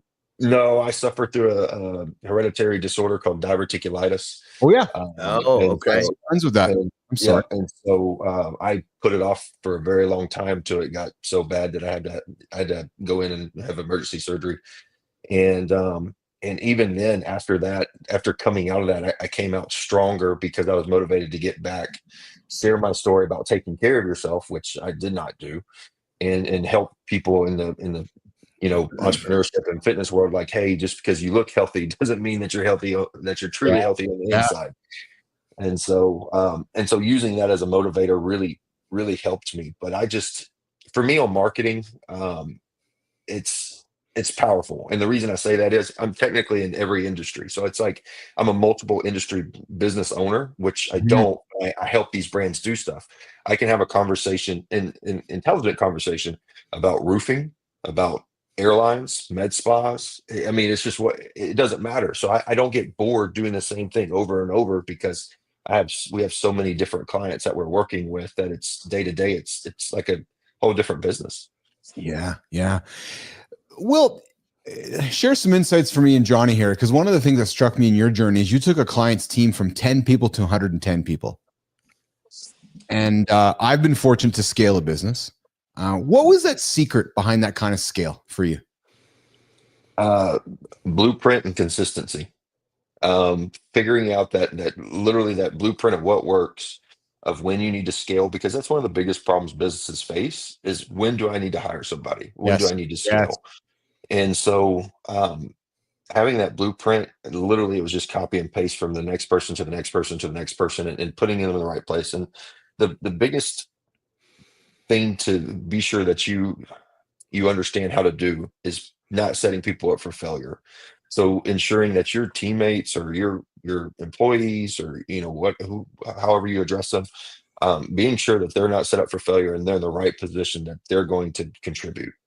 Yes, that's so good, brother. Because one of the first things that, is that in fitness industry, I help people with, basically scaling their businesses as well. And with their online coaching businesses. And one of the things I look at is, let's not worry about hiring people to help you. Let's make sure that your systems are efficient. Because if your systems are wasting time, all you're going to do is bring people on and waste more time. It's not efficient. So nailing that system, make sure that the system is effective, is, most people just miss that. They think scaling is just more heads. Yeah. And they make it so difficult, but really systems, you do them every day. You have a system, how you do laundry. 100%. Everything, dude. Yeah, everything. I get out of the shower, I put lotion on my skin. I've done that since I was a little guy with eczema. 3 pumps on each leg, 4 pumps on the upper body, 1 pump on the head. It's everything is a system. Yeah. I even have a system for wiping my ass. Yeah, you just take that and you use that into your business, and you do the same thing. It's just got to be efficient. That's all. Yes. But Will, John and I talk about it often. Why do you think people are so afraid of systems, habits, accountability, repetition? And then they come to you, me or Johnny, going, I'm not having success. And we're like, yeah, but you're not in a regular system. But yet people are so scared of that. Johnny, Flynn would shake him. We love Christina Flynn. Flynn often would say to us, Johnny, she couldn't function in a structure. Yet she was wondering why there was no success. Will, why do you think people are so afraid of a system? I don't know if they're necessarily afraid of a system, other than they're afraid of letting go and trust. Think about I'm sorry to interrupt, but think about sports. Think about basketball. A successful basketball team plays a system, and you guys have been around enough teams where like, that guy's not playing the system. They're not winning. They're not. So bringing it back, Will, is it because they don't trust it? Well, real quick, let me jump in before Will talks. Yeah. Let's go to the most basic thing. People are afraid of the unknown. The unknown will get them to not step forward. The first step is usually the hardest. So you're talking about a system or a habit. That means they've got to cross outside their comfort zone. We got to find trust in what you're saying, is what you're saying, actually, Johnny. You're saying, trust me. I'm telling you, this system will work. Trust me. That's like and these are people that usually are afraid to step out of the comfort zone in any part of their life. So it's going to be difficult, even if they have a guide. Yeah. And you have a good point when you said about basketball. Teams that don't have systems are the ones that fail. Well, that's exactly the same thing in the business. So the guy that's supposed to be in the system and pass the ball to the other guy to take the 3-point shot to win the game. Yeah. If he doesn't trust that guy to do it, he's going to take it on his own. So just like a business owner, right. If I don't trust the employee to do something, that business owner is just going to do it on their own because they feel that they can do it better. And that's replace that person. Yeah. And then or not hire anybody at all and just be bogged down and have no time. Yeah. Yeah. You can't be the product of your business. You only have so much time during the day. Yeah. Well, as I was doing research for you and for this conversation today, I got to tell you, man, I found that, within your content, you have a consistent focus. You may know this, you might not, but I want to call it out because I think it's quite powerful. You have a consistent focus in your content on trust and empowerment, which suggests to me that it reveals this emotional intelligence that frankly is often overlooked in marketing. Like, you're not just building brands, Will Harris, you're healing them. People are coming in and you're saying, you're empowering them, you're building trust around them. Was that intentional on your behalf? And I'm going to assume it was, or has this kind of come out accidental just through your journey? It was a lot of it was intentional, because a lot of business owners, before they pass that threshold, they're terrified. They're scared to fail. Just like y'all were talking about earlier, they're scared of what people may think. They're scared of people talking. They're scared of not being able to provide for their family. I think a lot of it's just fear, and we as a society have put so much emphasis on defining what success should look like, when you should define your own success. I think that's the biggest problem, and that's where I've told people, like, look, some of your most successful people have filed bankruptcy multiple times. It's not the end of the world. And as an entrepreneur, I mean, a lot of people will disagree with me on this, but as an entrepreneur, most people hide their income anyway through tax laws and tax write-offs and buying stuff, and their CPA makes it look like they make nothing on paper. So if that's the case, then what are you scared of? You can always make money. You can always make more money. You can always go back to a 9 to 5. So I teach them all this, and I show them the differences of what they can do. And it's okay to have a 9 to 5 and do your entrepreneurship until you get comfortable. And a lot of people don't agree with that, but I never understood why. Brother, I so agree with that. I'm sorry to interrupt, but that's what we talk about all the time. Listen, find what you like to do, find your passion, and just commit an hour a day and start working on monetizing that, because you love it. You're going to get good at it. And pretty soon your side hustle eclipses your 9 to 5, and you're onto a better life. Yeah. Yeah.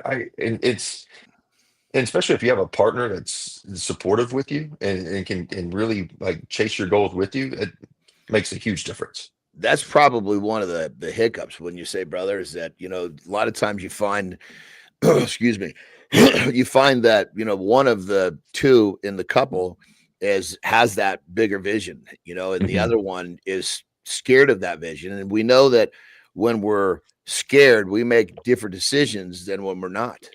Yeah.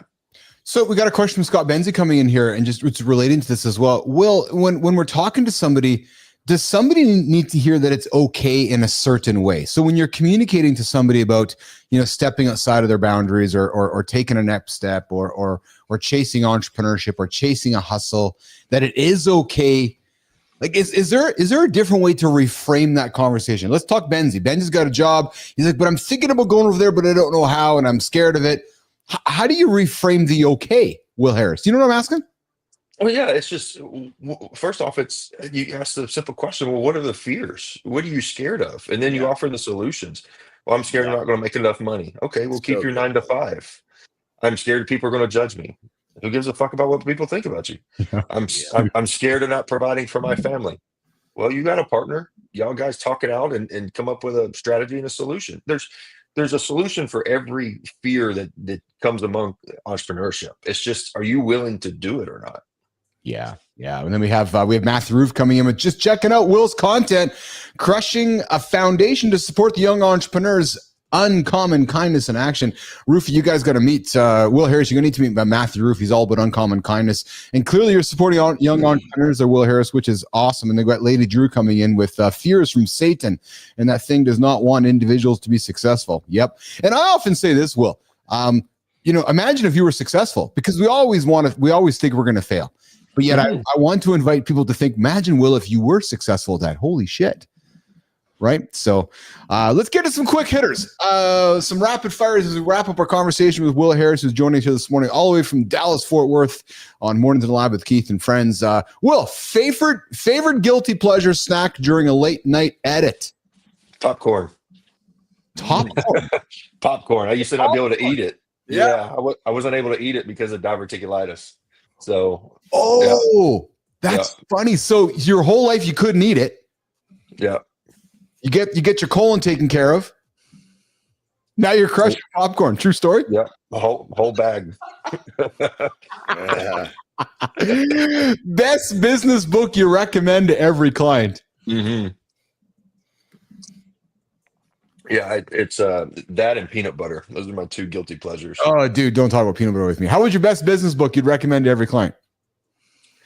Uh, it's such cliche, but The Subtle Art of Not Giving a Fuck. It's a great book to manage stress. And stress is a killer, not just for business, but you mentally and physically as well. Yeah. Do you very much lean into that philosophy, Will?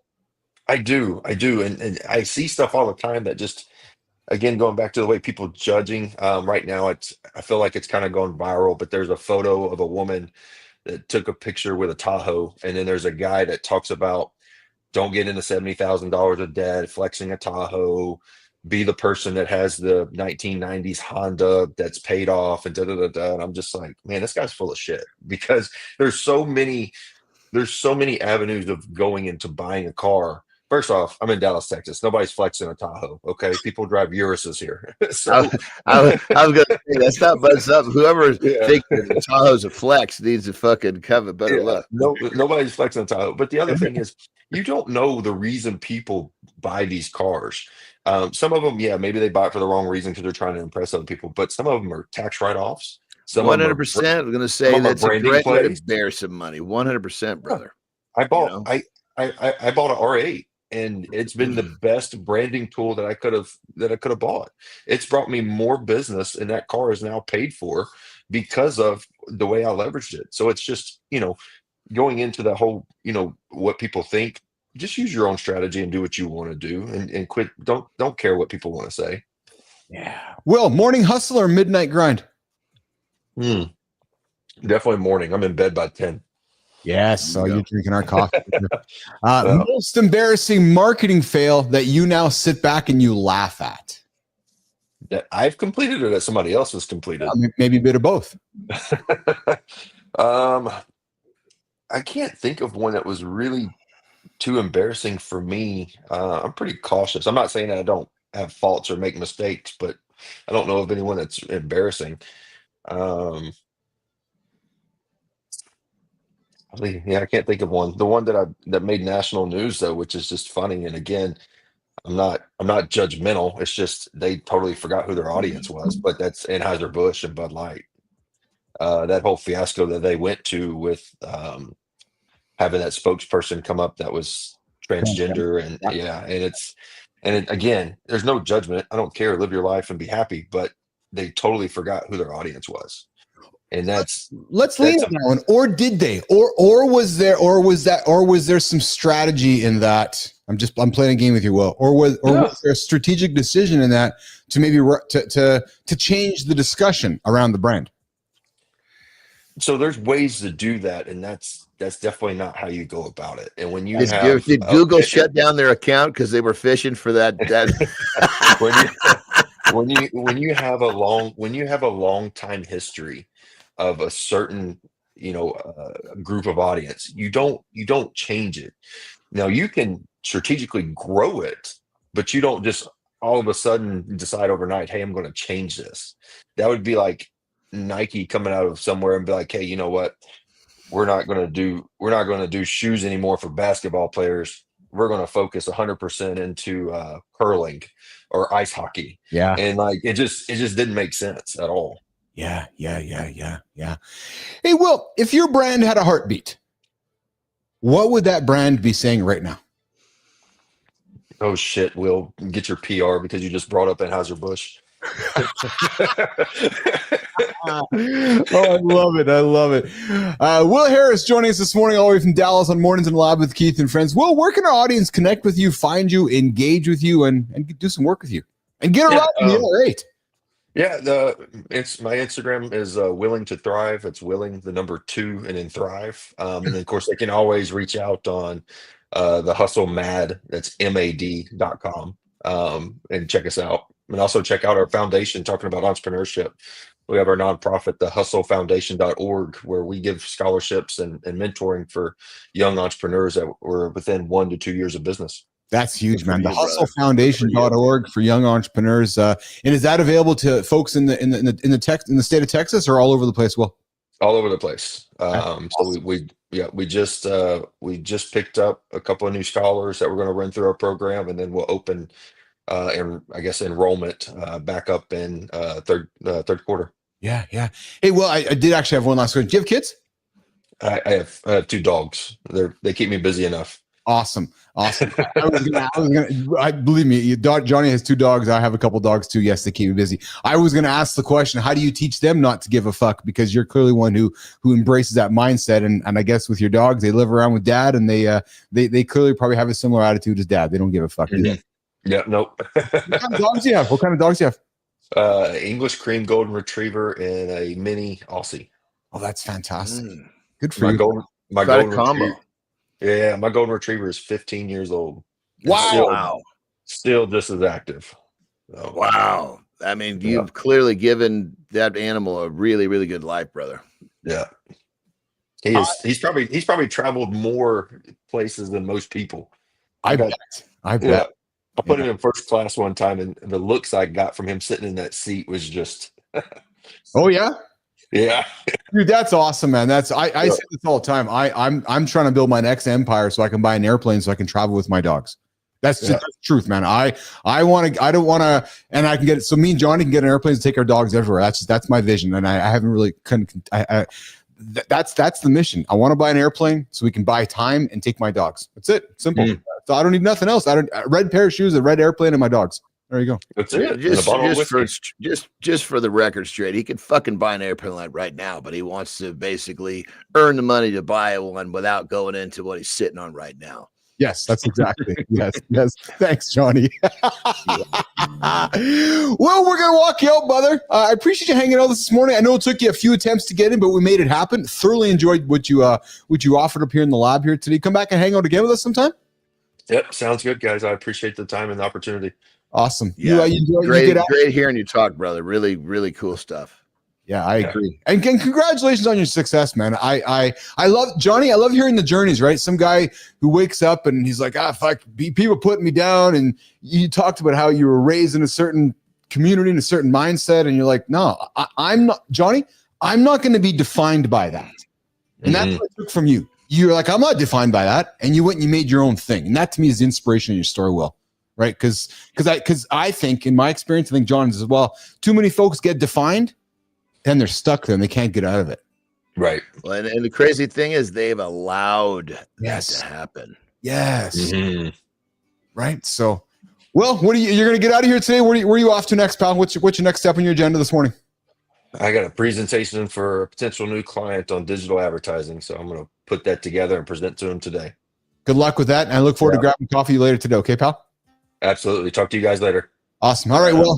All right, pal. All right, Jimmy, let's get Will out of here. I think Johnny's got to get himself out of here as well. And you and I are going to close up with the community corner. And we did have somebody else who was going to come in this morning, but got distracted, got some things that come up here. So, Johnny, I love when we talk to folks that were clearly on one path. That's why I brought up with Dan. He was on one path and he's like, no, that's not the path I'm going to be on. And he changed his whole life.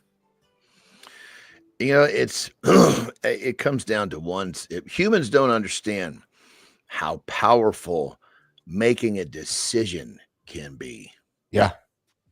You know, it's funny you say that, because I would suggest to you, most don't make decisions. Most avoid decisions. Brother, 100%. In corporate world, there's no decisions made. It's just until the next quarter. Putting shit off. Oh yeah, if I don't sign this thing, the next shift will have to deal with it. That's what's the problem with the fucking banking world. You know, you used to be able to close a deal real fast, you know.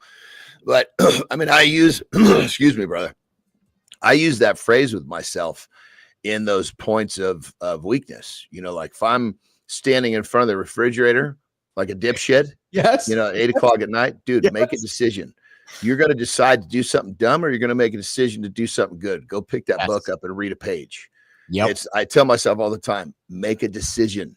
Yes. Because that's what's happening when we fuck up is we're making the wrong decision. So when you just point it out to yourself, make a decision, because you're about ready to make a decision whether you realize it or not. The question is, which one are you going to make? And once you put it, shine the light on that moment and that decision, how that decision will change the trajectory of the rest of your day. Yeah. Try that when you stand in front of the refrigerator, brother. There you go. Hey, before you quickly roll out of here, we kind of, just because of the way the schedule worked this morning with Will here, I had planned on introducing our habit stack hack this morning. So before we quickly go, I want to take a quick minute with you. Yeah, here. Go for it, bro. I got a couple minutes. Yeah. So I want to introduce these to our show here throughout the next coming days and weeks. And we're working together at it. So I got one this morning. Is this kind of a bite off of the thing we talked about a while back? Yeah. Yeah. Good, so good. I want to keep building on it. So here's our first one. So this was kind of goofy. It's goofy, Johnny. Admittedly, it's goofy, but you got to start somewhere. Because you know what? Here's the thing. Often people don't do anything because they can't get started. Well, today we're starting. It might not work, but at least we're starting, right? So I got a habit stack hack for folks today. Johnny, this one here is checking your phone builds thumb strength. Well, do you want to gain chest strength as well? Humans statistically unlock their phones more than 96 times a day. Think about that for a second. So if you unlock your phone 96 times a day, what is one additional thing you can stack on that activity? And one of the recommendations that our good old Chat GPT are offered up for a habit stack for this morning was, and again, let's have some fun with it. It may sound ridiculous. It might work. It might not. But as you open your phone, Johnny, what could you do when you open your phone? Do you drop down, do a push-up?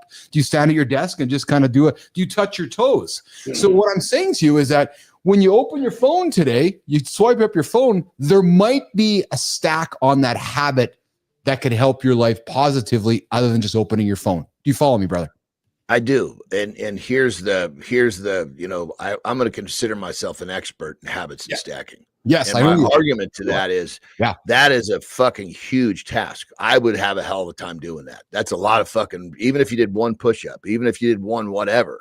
Yes. I think that we should, I love the concept. And I think that's something that we could play. I think that given one action, so I'm thinking one other trigger, yes, would be the ticket. You know what I mean? Yes. So what I'm saying to you is, what I'm saying to our audience is what can we attach to opening up our phone? Right. So for example, is it okay? So I'm unlocking my phone right now. Maybe I send a message to my mom. Maybe I send a message to my kid. Maybe I send a little, hey, Johnny, I'm thinking about you. The point here is that we're doing one thing anyways, and we would agree that sometimes opening up our phone might be a negative action because it's a negative dopamine rush or there's something. Yep. Right. So maybe we turn that whole concept in. Okay, you're opening your phone up. As you open your phone up, the first thing you should do before you send that email to your client is send a note to your wife, your kid, your brother, your sister. I'm trying to think about. Okay. How about this? Yeah. You got to basically, you open your phone for the first time. You're going to be at home. Oh, you got to fucking do 10 push-ups. There you go. Attach your action to the first time. Because nobody's going to do a fucking 96, even if it was one push-up. Fuck, I wouldn't even do that. No, I like that though. So I like that, Johnny. So here it is, Johnny. Jimmy, here's our cut for the day, and I'm trying to. I want to work this into segments, Johnny. I like this. No, I like it. Let's start. This is what these conversations what's going to make this thing tight. So, guys, as you start your day, the first time you open your phone, drop do 10. Johnny? Yeah, I think that's great. And realistically, I think if once that whole thing starts, really what we'd like to do, because opening the phone is the trigger. Yes. But really what we'd like is for you to think I have to do 10 push-ups before I open my phone. But let's start with flip the phone on, whatever. Oh, fuck, turn it off, do the push-ups, because that's the trigger. Yes. And I want to make this even easier, brother. Even if you don't drop to the ground, if you need to do it on your counter as you're brushing your teeth or before you brush, the idea here is to trigger a reaction. So open your phone and just start getting your chest going, guys. Like that's just it, literally it, right? And then eventually, you'll drop to the ground. I like it. Let's call it 30 seconds of exercise. You pick the exercise. I love that. So there you go, Jimmy. We're going to cut this up. My goal here is to chop this up into segments here, Johnny, and run them, right? Because I want these to live on their own, and I want these. My goal is to have these across the platform because these are good. Because you and I are here every single day. So my goal here is to offer a habit stack hack every day for you guys, and Keith and Johnny are going to lean into this. And then ideally, we're going to. This is perfect, dude. You bring it on the table, and I'll simplify it so it's user friendly. Perfect. That's awesome, man. And then guys, our goal for Keith and Johnny is getting you guys contributing as well. So Rufy and Fontana and Lady Drew, you guys bringing them to the table as well. Or Good Time, or you guys offering them up as well. Right, so we can collaborate on this collectively. We're all about routines and systems, and if we can help systems get into play by offering these little tips, everybody's winning. That's it. So that's it. All right, bro. All right, my brother. Your day, pal. What do you got going? Quickly, what do you got going on right now? What do you got going on today? I guess I got to see what time Terry wakes up after her Mother's Day adventure. My guess is that she'll be up just in time for coffee, and then we actually we just when we were in Vegas, we bought a new Jeep. Oh, dude, you didn't. Yeah. I shouldn't say new. It's what is it? I think it's a 20 or 21. I never buy brand new. I buy something that's been well kept. But that's gonna be our Mexico commuter, if you will. Oh yeah. Yeah. Was it a planned purchase, or did it come up in your journeys? Say again? Was it a plan? No, it was planned because when we realized, Terry and I was like, we want to start coming back and forth to Mexico for shorter trips. Yes. And if we're going to be doing that back and forth, I'm not going to be driving one of my Porsches in and out of Mexico if we're going to be doing that every month. Yeah. I get it. Hey, Johnny, Scott Benzie, before you go, brother, $1 in a jar. Send positive messages to someone or write down changes you want to make. After 10 times, make a change, or every 10 times you open the phone and get up 10 minutes earlier every single day. Benzie's already on him, brother. He's already thinking about it. Baby. There you go. Go. That's awesome. What kind of, was it a Jeep Wrangler? What was it? Yeah, so it's it's a 4-door Sport Unlimited. So we'll probably end up taking that for a drive to learn a little, because there's so many fucking functions on these things. So we'll probably end up taking that for a drive today, and that's fun. Kind of getting up to speed with the new vehicle, which will be fun. So did you buy a stick, or is it automatic? Automatic. Yeah. I actually I was thinking about getting a stick, but the only ones I could find with a stick were too old. Oh yeah. They're less common. Yeah, I know they are. Yeah, it's hard. Hey, I went to the Azores, Johnny, a few years back, actually 3 years ago, this month or this May. Every car in the Azores, all standards. You can't buy an automatic car in the Azores. They're all because it's the island, so they're all imported. These small little vehicles. They're all standard, right? So, I had a standard Jeep. They're fun to drive, very much so. Yeah, our 2-door Wrangler, that's the one that we keep in Mexico. That one's is a stick. Oh yeah. There you go. We got Adam Holroyd coming in, but that's great. Love the Jeep. I still have a Jeep. I still drive my Jeep that I bought when Carter was born. It's 20 years old. True story. It's my daily driver. It's got 270 some odd thousand kilometers on it, but it's got lots of history. It's got lots of love in it, Johnny, and it just makes me happy, man. It makes me happy. There you have it. All right, pal. Enjoy your day today. Okay. Have a good loop. I'll see you in the morning, brother. You betcha, pal. All right, Johnny's out of here. We're back at it. Less than 24 hours with John Anderson, myself, CMartyFit. Yeah, Adam, you are absolutely right, man. Driving standard is becoming a lost art. I don't think there's many kids. Like Carter doesn't know how to drive standard. I haven't taught him. Matter of fact, when we went to the Azores, I will reveal to you, Holroyd, that I had Lauren drive the stick because I hadn't driven a stick in a long time. We're like, no, fuck you, drive it, man. I'm not going to sit here and battle it. So, yeah. Good old standard transmissions. Okay, Jimmy, let's get to the community corner. And Jimmy, I got something a little different here today on the show here. Jimmy, if you open up the community corner box, if you open up the community corner box there, Jimmy, within Notion, you're going to notice that I got some cool stuff in there for us. It's time for my favorite segment, Community Corner. And Jimmy, if you got some visuals there, if you can look inside the box there, Jimmy. If you look down in the box there, Jimmy, in the second opener, it says interesting stories on LinkedIn and Substack. It would be really cool to show those visually. I'm sorry I didn't get a chance to bring this up to you earlier. I'm just telling it to you on the show in front of everybody else. Yeah, we're doing our production meeting live in front of the show here for you guys. Listen. My vision for Community Corner is to roll more of the community into the show, and to do that, we're going to do that by reaching out into the community. The community is on LinkedIn, Substack. Speaking of Substack, streaming live, the full show live on Substack today. So, actually, Jimmy, I'm going to check Substack right now because I'm kind of curious how that's working out over there. Let's see here. While we're doing that, I'm just going to have a quick little check. Boopity boopity boo. I think. Oh yeah, there we go. Look at that. Streaming live Substack page. That's pretty cool. Jimmy, it's right on the top page there. That's pretty awesome, man. I like that. Oh man, I'm excited because that's opening up. Roofy, Dude, I know we're talking business, Rufy. Opening up a whole other plethora of opportunities now that we're streaming live in Substack. So officially, as of now, we're live on Substack, live on YouTube, live on X, live on LinkedIn. Jimmy, we're adding the Substack icon to the to all of our literature and promoting our show. I'm quite excited about that. But this segment of the show, the Community Corner, is my vision here is to bring the community into the show. And this, we're going to dive into some fascinating conversations and creative moments happening in our online communities. Like I said, Substack, LinkedIn, YouTube, and Substack. So first of all, we got somebody we're going to celebrate here, or not celebrate, talk about Jeremy Cunningham, our resident ethical and empathetic IT leader. He was shining some light on a hot topic last week. So Jimmy, there you go, Jimmy. Exactly, bro. That's exactly what I want us to do here. Let's bring this up on the screen if we can. So Jeremy made a post last week about shining light on shadow IT. And Jeremy makes a compelling case that completely eliminating shadow IT is not realistic. It's people in non-IT roles doing IT-related tasks without proper oversight. And Jeremy shared a story of a sales rep who reached out using their personal email, circumventing company policies because IT restricted their tools. Now, here's the kicker.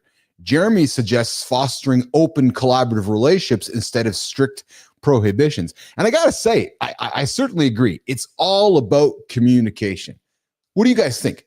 Does shadow IT wreck organizations, or do organizations need to fully have an IT department so that we can help us be successful with our IT? Or is there value in just kind of making it up as we go along? Jeremy absolutely has a strong opinion on that. Jeremy, who's been a guest on our show. Matthew Roof coming in with, they have no clue. My father made me navigate 5 stories of a parking garage. We're talking about a standard transmission right now. My father made me navigate 5 stories of a parking garage in a standard without a stall or rollback before I was allowed to drive alone. Dude, that was fun, man. I did the same thing, driving up a hill and then just, or trying to do the clutch with the brake, with the gear to get yourself up. Good times when you're driving the standard up a hill.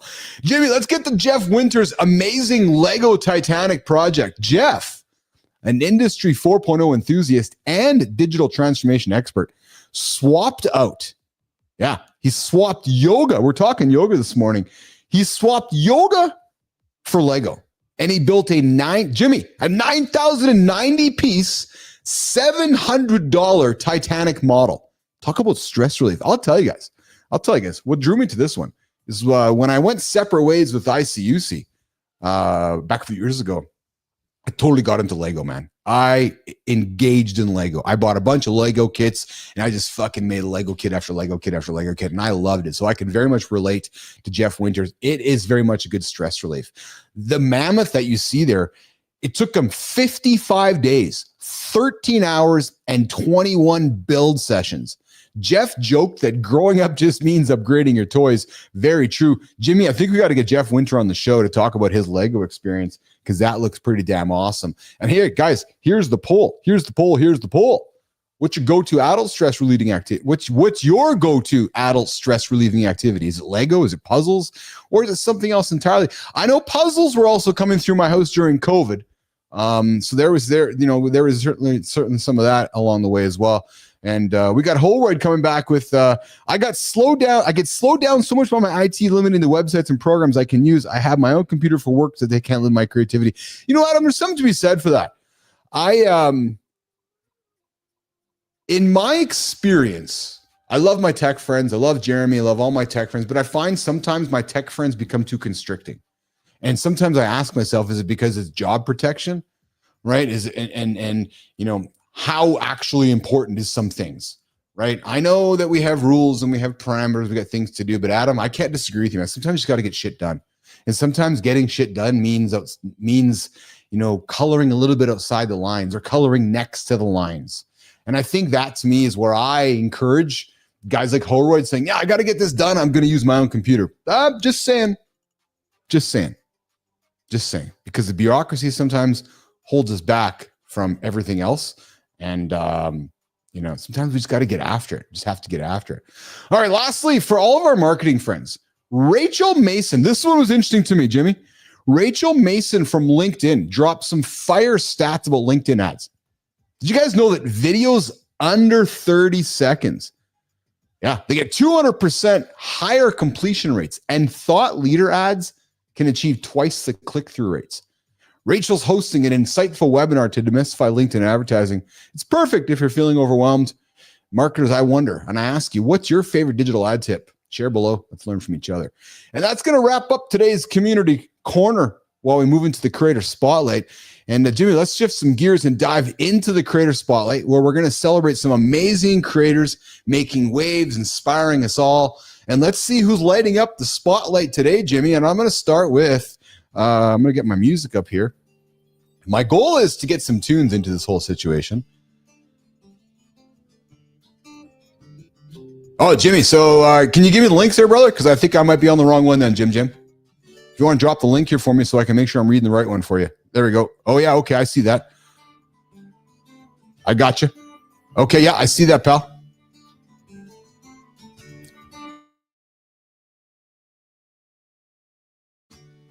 Is that... Oh, I see it. Okay, cool. I'm getting after it right now. Awesome. All right, let's see here. There it is there. Okay. Awesome. There we go. Guys, you don't need a funnel. You don't need a funnel, a Lambo or a pitch deck. You might need a Lamborghini. A Lamborghini would be fun. Jimmy, am I on the right one? I think I am. You need someone who gets what you're building and why. Because let's be honest. You're not trying to blend in. You're not chasing algorithms. You're trying to build something that feels like you. Yeah. The problem?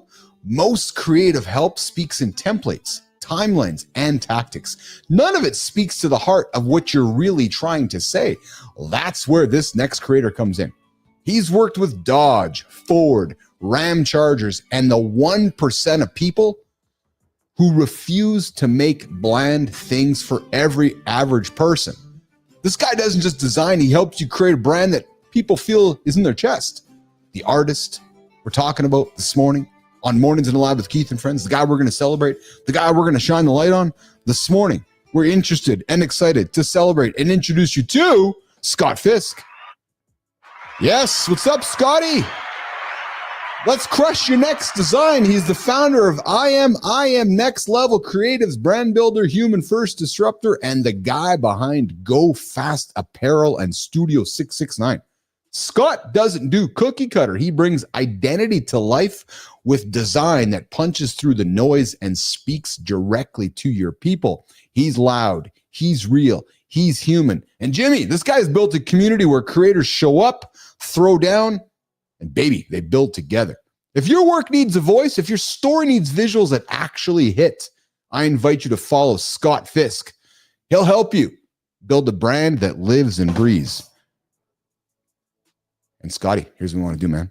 Yeah, just looking for my buttons, Jimmy. Scotty, here's what we want to do, man. We're celebrating you this morning, and here's how it works. We are officially inviting you, your sunglasses, and that awesome hat to the show. Yeah, true story. So we can learn who's in your orbit so that we can pass on the Mornings in the Lab Creator Spotlight over to you so you can shine it on somebody in the world. It's part of our Creator Spotlight right here on the Community Corner segment of Mornings in the Lab with Keith and Friends. Okay, Jimmy, going to the second one, Jimmy. Going to move into the Substack world where we are streaming live for the first time today. Man, Jimmy, I'm so excited we're there, man, now. I'm really excited that we got that live stream happening on Substack.